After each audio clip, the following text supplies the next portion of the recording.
వేసవికాలం ప్రారంభంలోనే హైదరాబాద్లో నీటి కష్టాలు మొదలయ్యాయి.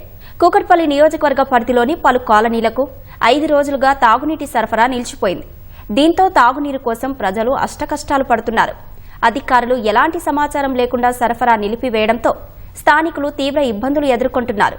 జలమండలి కార్యాలయం నుంచి అధికారులు ముందస్తు సమాచారం ఇస్తే తాము ప్రత్యామ్నాయ ఏర్పాట్లు చేసుకునే అవకాశం ఉంటుందని పలువురు ఆగ్రహం వ్యక్తం చేశారు.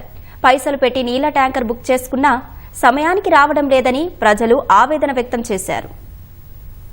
తాగునీటి సమస్య బాగా ఇబ్బందిగా ఉంది. ఈ వేసవికాలం ఆల్రెడీ నీళ్లు లేక చాలా ఇబ్బంది పడుతున్నాము. ఇటువంటి పరిస్థితుల్లో ఈ అధికారులు ఇన్ఫర్మేషన్ ఇవ్వకుండా 5 రోజుల నుంచి వాటర్ బంద్ చేశారు. సో ఇప్పుడు మేమేం చేయాలో అర్థం కావటం లేదు. ఒకవేళ ట్యాంకర్ ఇచ్చేద్దాం అని అనుకుంటే ఆ ట్యాంకర్ ఎప్పుడో 2 రోజులకి 3 రోజులకు వస్తుంది. ఎండాకాలంలో తాగునీటి సమస్య వల్ల చాలా ఇబ్బందులు ఉన్నాయి. ముందే ప్రియర్ ఇన్ఫర్మేషన్ ఇచ్చి బంద్ చేసినట్టయితే మేము దానికి తగ్గట్టు ఆల్టర్నేట్ ఆప్షన్స్ ఏ ఒకటి చూసుకునేవాళ్ళం. మీరు ముందుగా ఇదివరకు పేపర్లో అడ్వర్టైజ్మెంట్ ఇచ్చినట్టుగా కొన్ని రోజులు బంద్ అవుతుందని చెప్పినట్టుగా ఇప్పుడు చెప్పుంటే బాగుండేది. మేము దానికి తగ్గట్టుగా ప్రికాషన్స్ తీసుకునేవాళ్ళము. అటువంటి ఏం చెప్పకుండా 5 రోజులు బంద్ చేస్తే వాటర్ ఎండాకాలం చాలా ఇబ్బందిగా ఉంది.